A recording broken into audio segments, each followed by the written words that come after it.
Hello friends, welcome back on my YouTube channel the apex career institute पर। सभी बच्चों का स्वागत है, सभी स्टूडेंट का स्वागत है। जैसे कि आप लोग जानते हैं कि 16 फेब से 10th और 12th के बोर्ड एग्जामिनेशन स्टार्ट हो रहे हैं।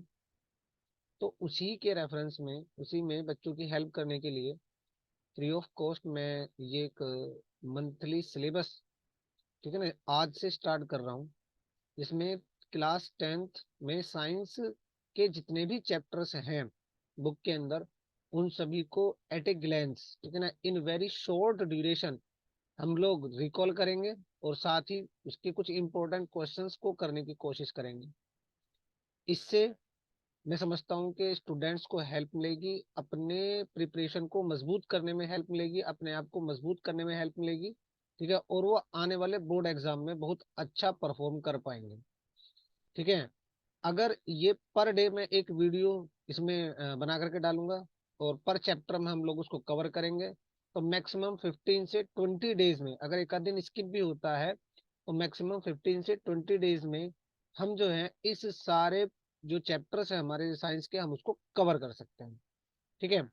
और इसको जो भी स्टूडेंट देखे, मेरे चैनल को सब्सक्राइब करे, वीडियो को शेयर करे, लाइक करे, कमेंट करे, ताकि ज्यादा से ज्यादा स्टूडेंट्स को इस वीडियो का फायदा हो सके। ठीक है। तो चलिए ज्यादा समय ना वेस्ट करते हुए हम लोग स्टार्ट करते हैं। आज हम लोग साइंस में chapter number 1, the chemical reaction and equations को स्टडी करेंगे। ठीक है, जिसके थ्रू हम लोग आगे भी बात करेंगे। तो अब हम चलते हैं with the help of the PDF. मेरे पास नोट्स प्रिपेयर हैं, ठीक है ना, क्योंकि टाइम कम रहता है। ठीक, बोर्ड में यूज करूंगा, बोर्ड का यूज करूंगा तो ज्यादा समय लगेगा, इसलिए मैंने पहले से प्रिपेयर किया हुआ है नोट्स और क्वेश्चन का सेटअप। ठीक है। उसमें लगभग सभी तरह के क्वेश्चन है, रीजन असर्शन है, एमसीक्यूज है, वन वन वर्ड है, ठीक है, और 2 मार्क्स क्वेश्चन है, 3 मार्क क्वेश्चन है। ठीक है। फिर इसके बाद मैं केस स्टडी क्वेश्चंस पर भी आपसे डिस्कस करूंगा। फिलहाल यहाँ पर मैं केस स्टडी को डिस्कस कम करूंगा। ठीक है। तो चलिए स्टार्ट करते हैं हम लोग अपना काम। ओके। तो इस पॉइंट को आप देखिए। आई होप कि आप लोगों को ये वीडियो दिखाई दे रहा होगा। जब मैं इसमें आप लोगों को डिस्कस कर रहा हूँ यहाँ से, तो आप लोगों को समझ में आना चाहिए कि पहला चैप्टर जो है, ठीक है ना, उसको हमने लिखा है, पहला चैप्टर है the chemical reaction and equation. क्या नाम है? The chemical reaction and equation. अब सबसे पहले आप ये समझिएगा कि केमिकल रिएक्शंस क्या होती हैं। ठीक है ना, केमिकल रिएक्शंस क्या होती हैं। तो ये आप लोगों को पता है कि केमिकल रिएक्शंस का मतलब ये होता है कि जब कोई भी सब्सटेंस, जब एक या एक से ज्यादा सब्सटेंस आपस में रिएक्शन करके कोई नया सब्सटेंस बनाते हैं, ठीक है ना, कोई नया सब्सटेंस बनाते हैं, तो उसको हम कहते हैं केमिकल रिएक्शन। उसको हम क्या कहते हैं? उसको हम कहते हैं केमिकल रिएक्शन। ठीक है। और जब किसी केमिकल रिएक्शन को, ठीक है ना, जब किसी केमिकल रिएक्शन को सब्सटेंसेस के सिंबल या फॉर्मूले से रिप्रेजेंट किया जाता है, तो उसको हम कहते हैं केमिकल इक्वेशन। ठीक है। तो इन शॉर्ट हम लोग बात करेंगे, डिटेल में नहीं जाएंगे बहुत ज्यादा। तो सबसे पहला पॉइंट जो हम लोग डिस्कस कर रहे हैं वो ये है कि किसी भी केमिकल रिएक्शन की क्या क्या प्रॉपर्टीज हो सकती हैं। ठीक है। तो जैसे मैंने बताया कि जो केमिकल रिएक्शन में क्या हो रहा है कि chemical composition of a substance change, ठीक है, और new substance are formed. Reactant से नया सब्सटेंस बन, रिएक्टेंट से क्या बनता है? एक नया प्रोडक्ट बनता है। जो सब्सटेंस केमिकल रिएक्शन में पार्टिसिपेट करता है उसको हम रिएक्टेंट कहते हैं, और जो सब्सटेंस बनता है at the end of the reaction उसको हम कहते हैं प्रोडक्ट। ठीक है। जैसे हमारे यहाँ ये रिएक्शन लिखी हुई है Mg+O, तो यहाँ पे मैग्नीशियम और ऑक्सीजन रिएक्शन करके क्या बना रहे हैं? 2MgO बना रहे हैं, मैग्नीशियम ऑक्साइड बना रहे हैं। तो मैग्नीशियम और ऑक्सीजन जो है ये है रिएक्टेंट, और जो मैग्नीशियम ऑक्साइड है वो है प्रोडक्ट। ठीक है। तो अब यहाँ से आपको समझ में आना चाहिए कि किसी भी केमिकल रिएक्शन के क्या क्या प्रॉपर्टीज होती हैं। तो केमिकल रिएक्शन में कलर चेंज होता है, ये आप लोग जानते हैं। ठीक है ना, केमिकल रिएक्शन में क्या होता है? मे भी कलर चेंज होता है। केमिकल रिएक्शन में गैस का इवोल्यूशन होता है। केमिकल रिएक्शन में प्रेसिपिटेट बनता है, ठीक है ना। केमिकल रिएक्शन में एनर्जी का ट्रांसफर होता है, केमिकल रिएक्शन में क्या होता है, एनर्जी का ट्रांसफर होता है, ठीक है ना।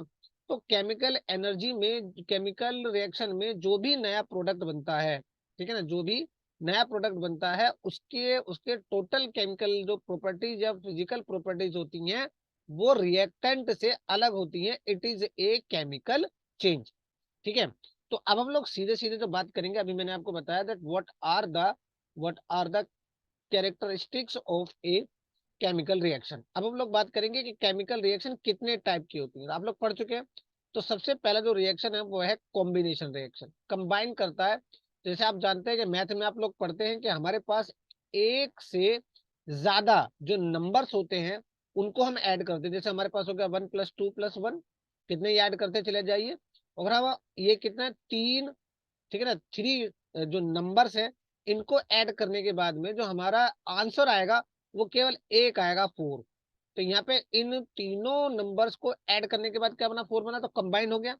तो यहाँ पे क्या होता है, एक सिंगल प्रोडक्ट बनता है फ्रॉम टू और मोर रिएक्टेंट। एक या एक से ज्यादा रिएक्टेंट पार्टिसिपेट करते हैं और सिंगल प्रोडक्ट बनता है। तो ये जो रिएक्शन अभी थोड़ी देर पहले मैंने आपको बताया थी, ये कैसी रिएक्शन है, ये जो है ये एक रिएक्शन है किसकी, ये एक रिएक्शन है केमिकल कॉम्बिनेशन, ठीक है। ये एक रिएक्शन है। इसके अलावा आप देख सकते हैं कि C+O2 क्या बनता है, CO2। It is another example of combination reaction. आप देख सकते हैं H2 + ½ O2, तो ये भी क्या हो सकता है, ये भी केमिकल रिएक्शन है, H2O बना है, कॉम्बिनेशन की रिएक्शन है। दूसरा जो रहा वो डिकम्पोजिशन। कॉम्बिनेशन का अपोजिट जो होता है वो क्या होता है, वो डिकम्पोजिशन होता है। इसमें क्या होता है कि एक सिंगल रिएक्टेंट होता है जो ब्रेक हो जाता है और एक से ज्यादा प्रोडक्ट बनाता है। क्या बनाता है, एक से ज्यादा प्रोडक्ट बनाता है, और ये एनर्जी गेन करके, ठीक है ना। किसी भी डिकम्पोजिशन के लिए क्या होती है, एनर्जी की रिक्वायरमेंट होती है।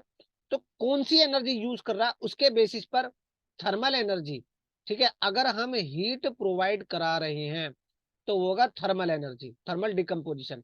यहाँ पर सिल्वर, यहाँ पर लेड नाइट्रेट PbNO3 का होल ट्वाइस, इसको हमने गर्म किया तो पीबी नाइट्रेट का डिकम्पोजिशन हो गया PbO NO2 और ऑक्सीजन में। ये इंपॉर्टेंट रिएक्शन है तो लिखी हुई है, इन्हीं से क्वेश्चन आपका बनता है। दूसरा है इलेक्ट्रोलाइसिस। जब हम क्या करते हैं, जब हम इलेक्ट्रिक एनर्जी का यूज करते हैं, पानी का इलेक्ट्रोलाइसिस किया, H2O यानी H2 मतलब हाइड्रोजन बना और क्या बना, oxygen. Similarly photochemical reaction, photochemical decomposition में क्या हो रहा है, फोटोकेमिकल डिकम्पोजिशन में हम सनलाइट का यूज करते हैं, ठीक है ना, हम सनलाइट का यूज करते हैं। सिल्वर ब्रोमाइड बहुत ही इंपॉर्टेंट रिएक्शन है। सिल्वर ब्रोमाइड का डिकम्पोजिशन होता है in the presence of sunlight, तो सिल्वर और ब्रोमीन बनता है। आप यहाँ पर AgCl का भी डिकम्पोजिशन दिखा सकते हैं। थर्ड जो पॉइंट है वो डिस्प्लेसमेंट रिएक्शन। डिस्प्लेसमेंट में क्या होता है कि किसी भी केमिकल रिएक्शन में एक केमिकल, एक जो सब्सटेंस होता है उसको दूसरा सब्सटेंस रिप्लेस कर देता है, उसको दूसरा सब्सटेंस क्या कर देता है, रिप्लेस कर देता है, ठीक है। जो ज्यादा रिएक्टिव सब्सटेंस है वो लेस रिएक्टिव सब्सटेंस को उसके सॉल्यूशन से रिप्लेस कर देगा, ठीक है ना। One element is displace by another. यहाँ पे करा जिंक की रिएक्शन कराई कॉपर सल्फेट के साथ में, तो जिंक ने कॉपर को रिप्लेस कर दिया कॉपर के सॉल्यूशन से, कॉपर के साल्ट से, तो क्या बना, जिंक सल्फेट बना और कॉपर यहाँ से डिस्प्लेस हो गया, ठीक है। दूसरा आता है डबल डिस्प्लेसमेंट। अब यहाँ पे क्या हो रहा है, यहाँ पे देखो डिस्प्लेसमेंट रिएक्शन ही है। यहाँ पे क्या हो रहा है, केवल एक ही साल्ट था और एक मेटल ने दूसरी मेटल को रिप्लेस किया। यहाँ पे क्या था, यहाँ पे क्या होता है, exchange of ions between the reactant. एक जो है वो दूसरे को रिप्लेस करता है और दूसरा एक दूसरे की जगह ले लेता है। AgNO3 और NaCl के बीच में रिएक्शन होगी। Ag take the place of Na and Na take place the of Ag। तो यहाँ पे क्या बना, AgCl और NaNO3। तो क्या हो रहा है यहाँ पे, आप लोग समझ सकते हैं कि Ag मतलब सिल्वर और सोडियम मतलब Na के बीच में क्या हो रहा है, म्यूचुअल ट्रांसफर हो रहा है, म्यूचुअल डिस्प्लेसमेंट हो रहा है। तो इस तरह के रिएक्शन को हम क्या कहते हैं, डबल डिस्प्लेसमेंट रिएक्शन कहते हैं, ठीक है। अगला जो पॉइंट है वो है रेडोक्स रिएक्शन। अगला पॉइंट क्या है? Redox reaction. रेडोक्स रिएक्शन में दो चीजें होती हैं, ठीक है, जहां पर ऑक्सीडेशन और रिडक्शन एक साथ होता है। Both oxidation and reduction takes place simultaneously. That type of the reaction are known as the redox reactions. ठीक है, it is the example of CuO plus H2। Cu plus H2O is the example of the redox reaction. ठीक है, we will discuss later about this reaction. Then fourth type of the next type of the reaction is exothermic reaction। मतलब अब हम on the basis of the energy के transfer के basis पर हम reaction को दो पार्ट में डिवाइड करते हैं, एक्सोथर्मिक रिएक्शन और एंडोथर्मिक रिएक्शन। एक्सोथर्मिक रिएक्शन का मतलब क्या होता है कि ऐसी रिएक्शन जिसमें से रिएक्शन में एनर्जी रिलीज होती है, बाहर निकलती है, ठीक है, हीट रिलीज होती है, उसको कहते हैं एक्सोथर्मिक। जैसे हम बर्निंग ऑफ द फ्यूल, वहां पे कार्बन जो है वो ऑक्सीजन के साथ रिएक्शन करके कार्बन डाइऑक्साइड बनाता है और हीट रिलीज होती है। रसोई में जो गैस जलती है, रसोई में जो गैस का जलना है, burning of the fuel are the exothermic reaction. Similarly जो आप बायो में रेस्पिरेशन पढ़ते हैं वो भी क्या है? वो भी एक एक्सोथर्मिक रिएक्शन है। एंडोथर्मिक रिएक्शन में क्या होता है कि रिएक्शन को होने के लिए क्या करना पड़ता है? एनर्जी दी जाती है। मेकिंग ऑफ टी या जितनी भी डिकम्पोजिशन रिएक्शंस हैं वो एंडोथर्मिक रिएक्शन है। Heat energy is absorb. Exothermic में क्या हो रहा है? Heat energy is evolve. Endothermic में क्या हो रहा है? Heat energy is absorb. तो ये एग्जांपल आपके पास, ठीक है, जिंक कार्बोनेट का, ठीक है ना, हीट दिया मतलब थर्मल डिकम्पोजिशन कराया, ZnO प्लस CO2 बना। It is a type of decomposition reaction as well as the endothermic reaction. ठीक है, नाउ द रेडॉक्स रिएक्शन हम लोग बात किया तो दो चीजें यहाँ पे, ऑक्सीडेशन भी होता है और रिडक्शन भी होता है। अब ऑक्सीडेशन किसे कहते हैं?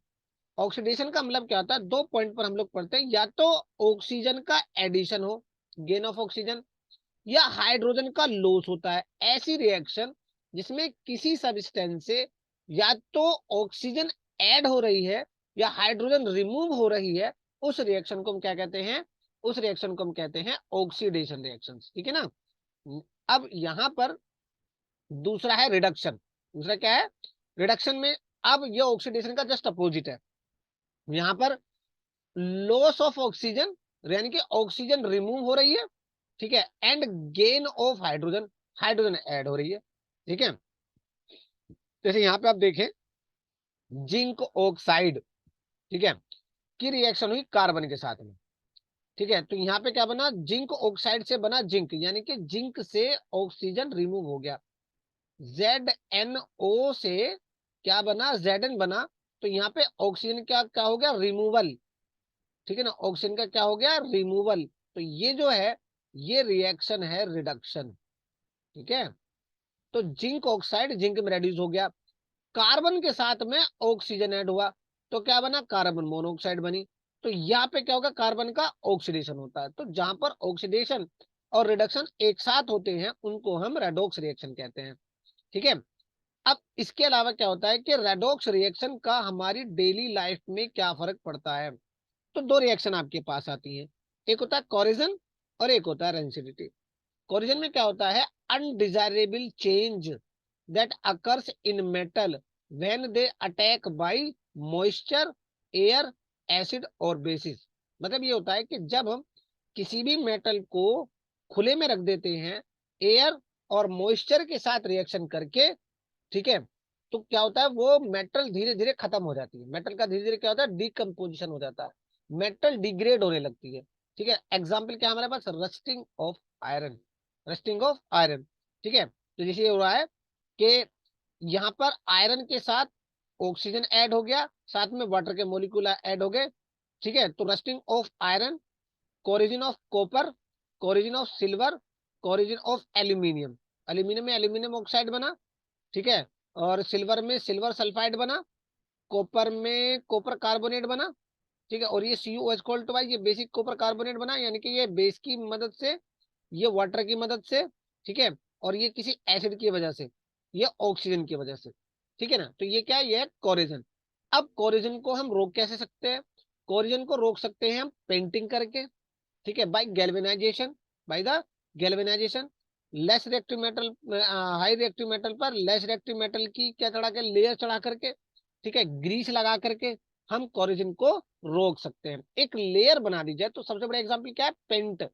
पेंट करना, कलर कर देते हैं, ठीक है, कलर कर देते हैं या गैल्वेनाइजेशन कर देते हैं, लेयरिंग का काम है। रेंसिडिटी भी क्या है, रेंसिडिटी ये होता है कि जब हम फूड या जो हमारे पास ऑयल कंटेनिंग फूड आइटम्स होते हैं, जो तेल से बने हुए आइटम होते हैं, उनको अगर हम खुले में रख दें तो उनका ऑक्सीडेशन हो जाता है। ऑक्सीडेशन होने के बाद में उनका टेस्ट और स्मेल बदल जाता है। Bad foul, foul taste and bad smell, खराब टेस्ट और खराब स्मेल आती है, ठीक है। हम ये बहुत इंपॉर्टेंट है, रेंसिडिटी को रोकेंगे कैसे? By adding antioxidant to the food material, storing food in the airtight container, flushing out air with nitrogen gas and refrigeration. ये वाला केस इंपॉर्टेंट है। इसमें कहा जाता है कि जो चिप्स के पैकेट होते हैं उनमें नाइट्रोजन गैस क्यों भरी जाती है?